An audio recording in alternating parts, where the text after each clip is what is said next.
Bonjour, vous écoutez l'épisode 97 de Change ma vie, le podcast qui vous donne des outils pour votre esprit.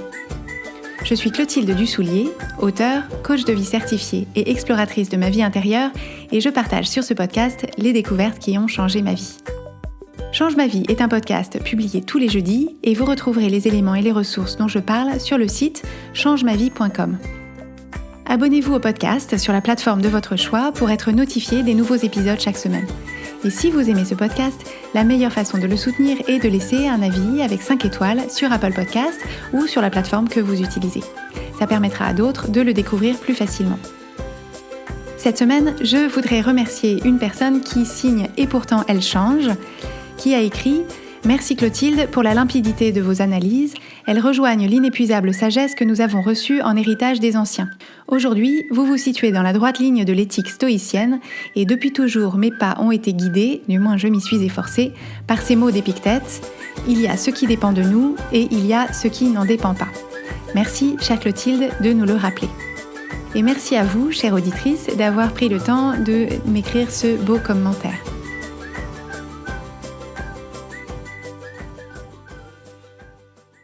Cette semaine, nous poursuivons sur notre lignée avec ce qu'on avait démarré la semaine dernière avec cette idée d'apprendre toute sa vie. On avait parlé de l'état d'esprit fixe et l'état d'esprit de croissance, le fixed mindset et le growth mindset. Et on avait parlé notamment dans cette idée de growth mindset, l'état d'esprit de croissance ou d'évolution,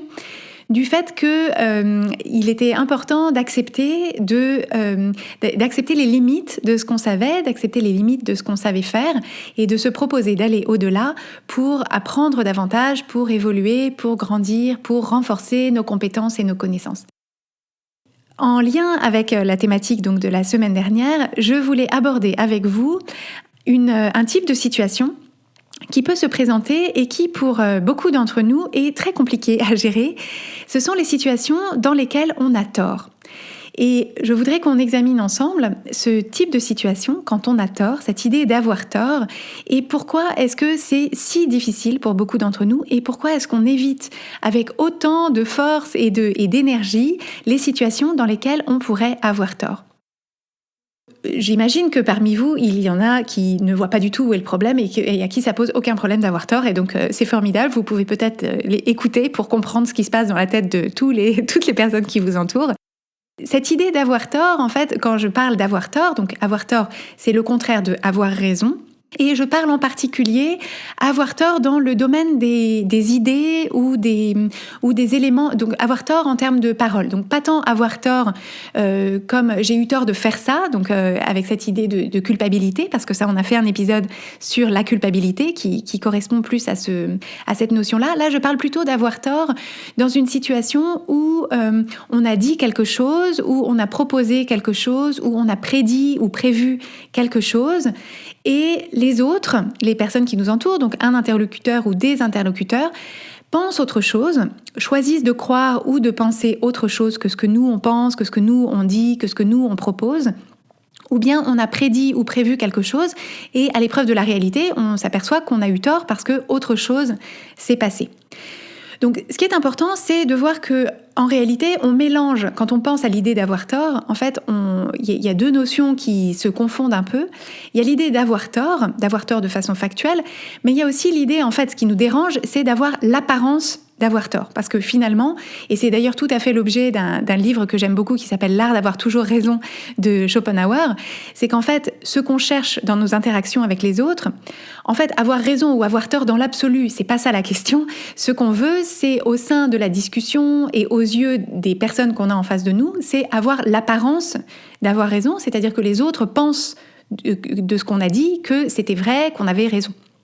Et de la même façon, si on sait qu'on a raison, mais que les autres pensent qu'on a tort, c'est exactement le même problème pour nous. C'est-à-dire que ce qu'on veut, c'est avoir l'apparence d'avoir raison et on veut éviter d'avoir l'apparence d'avoir tort.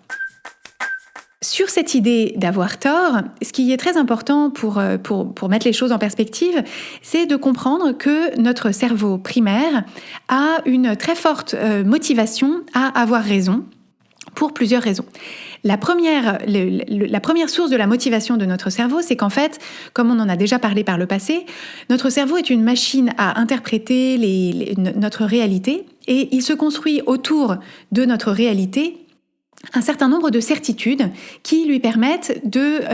construire une illusion de sécurité et de stabilité. Le cerveau aime avoir l'impression qu'il a bien compris la réalité qui l'entoure, parce que s'il pense qu'il a bien compris, alors il pense qu'il se prémunit des dangers et qu'on est en sécurité.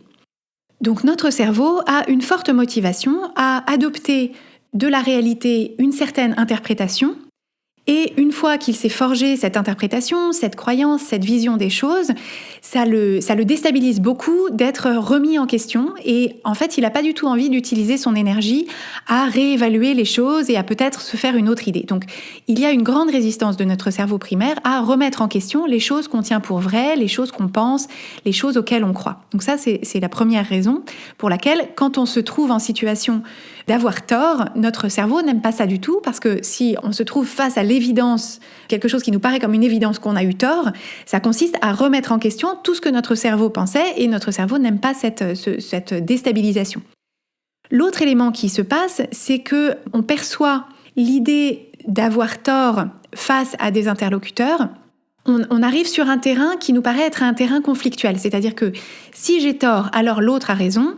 et on a l'impression qu'en reconnaissant avoir tort, on reconnaît une défaite, donc on a perdu un conflit, et donc évidemment l'être humain d'une façon générale n'a pas très envie de perdre les conflits, et en particulier on peut avoir un phénomène où face à des interlocuteurs qui font partie de notre tribu, de notre communauté, d'une équipe, d'une famille, etc., en fait, on a l'impression que si on a tort, ça nous fait descendre de quelques degrés dans l'échelle hiérarchique de cette tribu ou de cette famille. Parce que si on se reconnecte à cette idée de l'être humain, créature sociale qui évolue dans une tribu, qui le protège des dangers, etc., un des fonctionnements d'une tribu ou d'une communauté de ce type-là, c'est qu'il y a bien sûr une idée de hiérarchie et que l'être humain est très motivé pour essayer de grimper les échelons, parce que tout en haut, si on est le chef de la tribu ou si on est aussi près que possible du chef de la tribu, parce qu'on a prouvé nos qualités, parce qu'on a été approuvé par les autres, parce qu'on nous a reconnu nos forces, notre puissance, nos ressources, etc., alors, de façon très, très concrète, on dormira plus près du feu, et quand il y aura un mammouth qui sera abattu, on aura un morceau de choix, là où ceux qui sont tout en bas de l'échelle seront tout près de l'entrée de la grotte où il fait froid et où ils auront que des os à ronger. Donc on a, et ça c'est très important de le garder en tête dans toutes nos situations de vie contemporaines, c'est qu'il y a une partie de notre cerveau qui est très vigilante sur la place qu'on peut gagner ou qu'on peut perdre dans cette échelle hiérarchique. Et pour revenir à cette idée d'avoir tort, pour la plupart d'entre nous, cette idée dans une discussion d'être celui qui a l'air d'avoir tort, qu'on ait concrètement tort ou raison, peu importe, mais qu'on ait l'apparence d'avoir tort, en fait on le vit comme un recul sur cette échelle hiérarchique qui est du coup, ça nous pose un vrai problème si on ne le questionne pas. Alors, le problème que ça crée pour nous, c'est qu'en fait, on peut observer que quand on rentre dans ce type de fonctionnement, ce qu'on fait en fait, c'est qu'on s'identifie très fortement, on a un attachement très fort à ce qu'on dit, à ce qu'on pense, aux idées et aux propositions qu'on avance, et en fait, c'est comme si on était, comme si on avait l'impression de ne faire qu'un avec ce qu'on a dit, ce qu'on pense, avec l'opinion qu'on a exprimée, avec la proposition qu'on a faite, et l'enjeu dans la discussion devient alors énorme, mais d'une façon complètement déraisonnable et disproportionnée, parce qu'on pense que si les autres mettent de côté notre idée ou ne sont pas d'accord avec nous, c'est nous, en tant que personnes tout entières, qui sommes remis en cause. Et le problème que ça crée, c'est d'une part beaucoup de souffrance, parce que quand on a l'impression d'avoir tort et que avoir tort c'est un énorme problème, on s'expose dans toutes les discussions à être face à des gens qui sont simplement pas d'accord avec nous, parce que simplement on n'a pas tous les mêmes opinions sur les différents sujets, et donc on dépense une énergie émotionnelle incroyable à se sentir complètement tiraillé par, on ressent de la honte, du ressentiment, de la colère, on se défend, on argumente, on emprunte des stratagèmes à la Schopenhauer de mauvaise foi, de remise en question, de jeter le bébé avec l'eau du bain, etc. Enfin, ça nous demande énormément d'énergie. Et surtout, en termes de qualité de connexion, de qualité de lien, de qualité de discussion, on voit bien que ce n'est pas le chemin le plus court vers l'ouverture aux autres, l'écoute, la connexion, l'authenticité, etc. Parce qu'il faut quand même le rappeler, on peut se sentir tout à fait connecté et avec quelqu'un, aimer quelqu'un, et en parallèle, ne pas être d'accord avec lui sur un sujet qui nous est très important. C'est-à-dire que le fait de ne pas être d'accord avec quelqu'un, le fait de penser que nous on a raison, que lui a tort et que lui pense l'inverse, ça ne remet aucunement en question les émotions qu'on peut ressentir par ailleurs pour cette personne, de respect, d'acceptation, d'amour, de connexion, de bienveillance. Ce sont deux sujets tout à fait séparés et on a tendance à tout remettre à tout mettre dans le même sac. Et en fait, on savonne la planche pour nous-mêmes parce que du coup, l'enjeu est énorme et qu'on se retrouve à créer des situations de conflit sur la base de simplement une opinion qu'on a exprimée ou une idée qu'on a émise ou voilà, simplement quelque chose sur lequel la personne pense qu'on a tort et nous, on pense qu'on a raison. Et on pourrait s'en tenir là, mais on met énormément là-dedans. En fait, une image qui me vient souvent, c'est cette idée de se dire que quand on a un débat d'idées avec des gens, en fait, c'est comme si chaque personne, quand on a un débat enflammé, c'est comme si chaque personne, c'est une sorte de théâtre de marionnettes où chacun manipule la marionnette qui le représente dans le débat, et la marionnette, c'est l'idée. Et donc en fait, les idées se battent entre elles, et chacun se pense complètement lié au sort de sa marionnette. Et on oublie que derrière les marionnettes qui représentent nos idées dans une discussion enflammée, derrière les marionnettes, on est juste un certain nombre d'êtres humains qui ne perdent pas de leur valeur sous prétexte que la marionnette a eu l'air de perdre le conflit qui est le conflit d'idées dans cette discussion.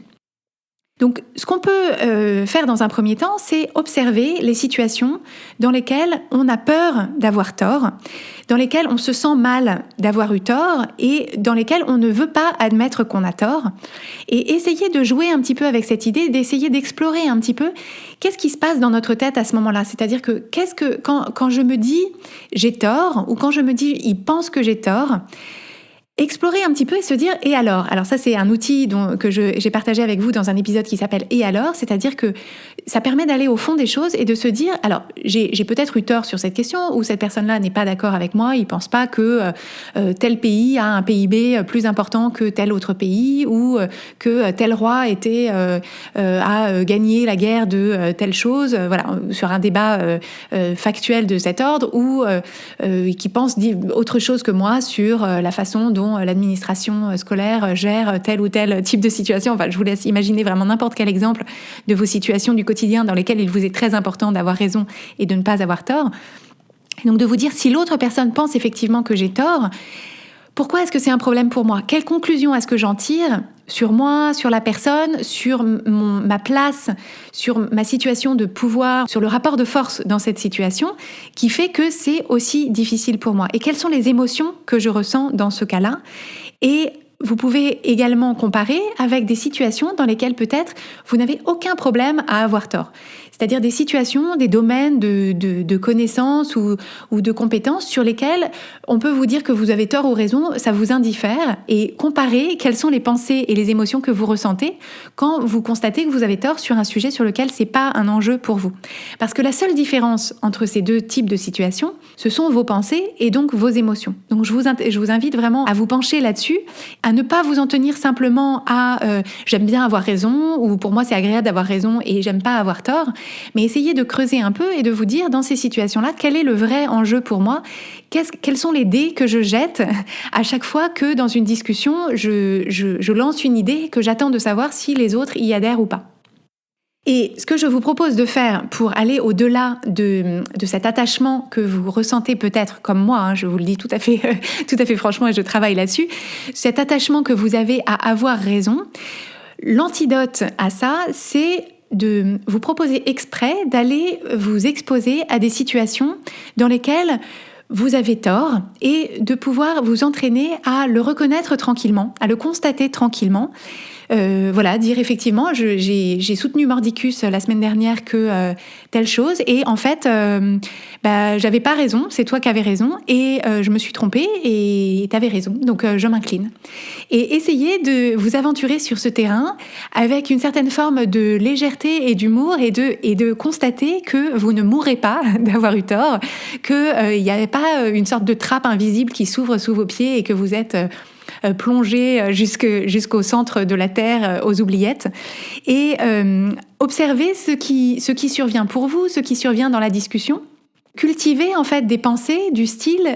je ne suis pas mon idée, je suis plus que mon idée, je ne suis pas ma proposition.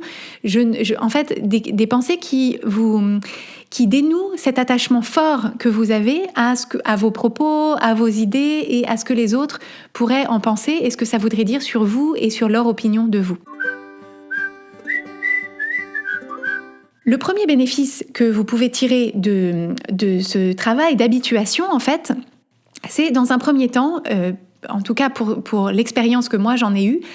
un grand soulagement. Parce qu'en fait, on se rend compte que l'enjeu qu'on mettait, la pression qu'on mettait sur le moindre de nos propos, la moindre de nos idées exprimées dans un cadre où les autres peuvent avoir tort ou raison, à partir du moment où en fait on se dégage de ce mode de fonctionnement et où on décide de ne pas y mettre tout cet enjeu, toute cette pression, c'est autant d'enjeux et de pression qui disparaît et s'évanouit et qu'on peut aborder les discussions d'une façon beaucoup plus tranquille en ayant le plaisir du débat d'idées sans avoir l'impression que notre vie tout entière est en jeu et que si on perd, c'est une catastrophe. Ça permet aussi beaucoup de fluidifier les rapports avec les autres et ça améliore aussi notre relation avec nous-mêmes parce que, évidemment, dans les situations dans lesquelles on a tort, effectivement, et où on résiste à la possibilité qu'on ait tort, on se coupe bien sûr de la possibilité d'écouter ce que les autres ont à dire, d'écouter de quelle façon est-ce qu'ils ont raison. Et d'ailleurs, dans beaucoup de situations, en disant ça, je me rends compte, dans beaucoup de situations, on se le présente, nous, d'une façon complètement dichotomique, c'est-à-dire soit j'ai raison, soit j'ai raison, soit j'ai tort. Et donc, si j'ai raison, l'autre a tort, et si l'autre a raison, alors j'ai tort. Mais bien sûr, sur énormément de sujets, en fait, il y a des niveaux de gris au milieu. Et si ça se trouve, en fait, on a tous les deux à la fois tort et raison, et on pourrait arriver à trouver un terrain d'entente. Mais si on se met en position comme un match de tennis où c'est soit je perds, soit je gagne, on n'arrivera pas à avancer ensemble sur le terrain d'une compréhension mutuelle ou d'y voir plus clair ou d'éclaircir la question. Donc, quand on reconnaît la possibilité qu'on ait tort et qu'on se propose de reconnaître qu'on a tort sans que ce soit un problème, on se met en position d'apprendre, on se met en position d'apprendre à mieux comprendre, à mieux écouter les autres et donc d'avancer sur nous, notre chemin. Et le deuxième bénéfice, c'est que dans tous les changements importants qu'on veut faire dans notre vie, dans toutes les évolutions importantes qui demandent de passer des paliers par rapport à nous-mêmes, en fait, si on veut se proposer d'évoluer, de grandir, ça nécessite toujours à un moment de reconnaître que certaines choses qu'on pensait, que certaines choses qu'on croyait, que certaines choses qu'on tenait pour vraies sur nos capacités, sur nos possibilités, sur comment le monde fonctionne, sur comment les autres fonctionnent, sur nos qualités, sur notre place dans le monde, etc. Si on veut se proposer d'avancer, d'évoluer, de passer des paliers, il va nécessairement falloir passer par un stade où on se dit qu'on avait tort d'une certaine façon et qu'on se propose de changer notre ancienne façon de voir les choses. Et donc pas forcément de se dire qu'on avait tort dans le sens on s'est trompé tout ce temps, mais qu'on décide d'une nouvelle façon d'avoir raison. Une nouvelle façon d'avoir raison qui nous est plus utile, qui nous montre la voie, parce que finalement notre ancienne façon de voir les choses nous a amenés là où on était, là où on en était arrivé, et que si on veut se proposer d'aller plus loin, d'aller plus haut, de grandir davantage, etc., ça va nécessairement passer par le fait d'abandonner une ancienne façon de penser en la mettant de côté et de se proposer d'avoir raison d'une autre façon. Donc pour vous donner deux exemples assez simples de ma vie quotidienne, il y a par exemple un sujet sur lequel j'en suis arrivée à reconnaître que j'avais tort d'une façon tout à fait tranquille qui m'a beaucoup surprise, c'est sur l'orthographe de mon prénom. Je m'appelle Clotilde et mes parents ont choisi d'orthographier Clotilde sans H après le T et beaucoup de gens souvent écrivent Clotilde avec un H après le T. Et pendant, je pense, 35 bonnes années de ma vie, entre le moment où j'ai appris à parler et à peu près 35 ans, je soutenais mordicus que Clotilde sans H était la bonne orthographe de mon prénom et j'avais un sentiment de supériorité et j'avais une sorte d'indignation intérieure à chaque fois qu'on mettait un H à mon prénom. Je me sentais très justifiée dans mon orthographe de mon prénom que je tenais pour étant la vraie et la seule simplement parce que c'était la mienne. Et donc j'ai pendant longtemps eu un attachement très fort à l'orthographe de mon prénom. Et puis, quand j'étais enceinte de mon deuxième enfant et que je me suis intéressée à des histoires d'étymologie, de prénoms, etc., eh bien, je me suis aperçue que Clotilde, qui est un nom germain dont la racine est Cloth et Hilde, qui veut dire gloire au combat d'ailleurs, ce qui peut-être est un petit peu étonnant vu la teneur de ce podcast qui est tout sauf la recherche de la gloire au combat, mais enfin, c'est ce que c'est. Et ben en fait, la racine, le Hilde de Clotilde, en fait, c'est Hilde, comme dans Mathilde, par exemple. Et donc, en réalité, j'ai bien été obligée de reconnaître que Clotilde, la bonne orthographe, c'est avec un H et que simplement mes parents n'ont pas mis de H, mais que ce n'est pas la bonne orthographe. Et pour autant, c'est la mienne, je l'aime. Mais voilà, donc ça m'a permis de prendre un petit peu de perspective sur quelque chose auquel j'étais très attachée pendant longtemps. Et je pensais que tout le monde avait tort, sauf moi. Et en fait, je m'aperçois que tout ce temps, j'avais tort. Et j'ai pu, à ce moment-là, trouver la ressource de simplement me dire, en fait, finalement, ça me dégage d'une certaine pression parce que j'ai plus à corriger en me sentant supérieure les gens qui mettent un H à mon prénom. En fait, c'est eux qui ont raison et je corrige simplement leur orthographe par rapport à la mienne. Mais voilà, c'est la fin de cette histoire. Par ailleurs, quelque chose sur lequel j'ai beaucoup besoin de travailler et qui peut-être va vous parler, c'est que j'ai beaucoup de mal à reconnaître que j'ai eu tort quand je suis en voiture et que c'est moi que je ne conduis pas, que c'est moi qui ai le GPS sur mon téléphone et que c'est à moi de donner les instructions et que parfois, je me trompe parce que j'ai mal lu les indications du GPS ou de la route ou que j'ai pas fait attention ou que j'étais distraite ou etc. Et pour moi, c'est très difficile d'être mise en situation de reconnaître que j'ai donné la mauvaise instruction, c'est-à-dire que techniquement j'ai eu tort parce que j'ai dit de tourner à droite alors qu'en fait il fallait tourner à gauche ou pas cette rue-là, ou etc. Et qu'il me vient à ce moment-là tout un tas de pensées et donc d'émotions qui sont très difficiles pour moi, qui sont que je me dis que j'échoue dans mon rôle de copilote, que c'était mon seul job et que j'arrive même pas à le faire correctement, que c'est de ma faute si on galère parce que on met 3/4 d'heure de plus à y arriver, que les enfants sont malades à l'arrière, etc. Et que c'était mon job et que je l'ai pas fait correctement et que tout est de ma faute. Et donc c'est sûr que si ce sont ça les pensées qui me viennent quand j'ai dit de tourner à droite alors qu'en fait il fallait tourner à gauche, schématiquement, on voit bien que je crée les conditions de ma difficulté parce que je me suis mise tout entière en jeu dans cette idée d'avoir donné la bonne instruction. Et que toutes ces émotions font que je me sens sur la défensive, que je pars en spirale et que l'ambiance dans la voiture, soyons bien clairs, n'est pas améliorée par ma réaction. Donc voilà, c'est histoire de vous donner un exemple de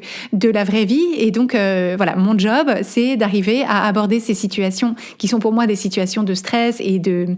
réactivité. Donc mon job, c'est d'arriver à me dire, je ne suis pas le GPS, je ne suis pas les instructions du GPS, je ne suis pas les instructions que j'ai données sur le GPS. Et le fait de m'être trompée ne remet pas en cause ma valeur en tant qu'épouse, en tant que copilote, en tant qu'être humain. Ça ne veut pas dire que je suis une imbécile. Voilà.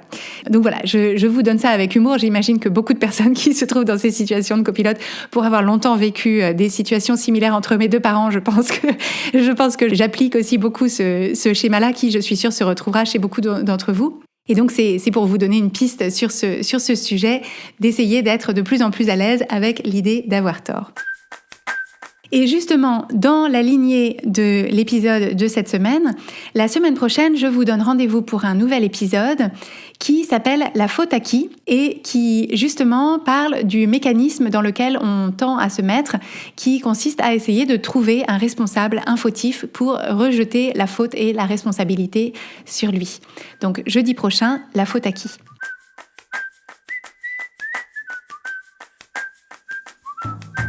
Si vous aimez Change ma vie, vous allez adorer Change ma vie mode d'emploi.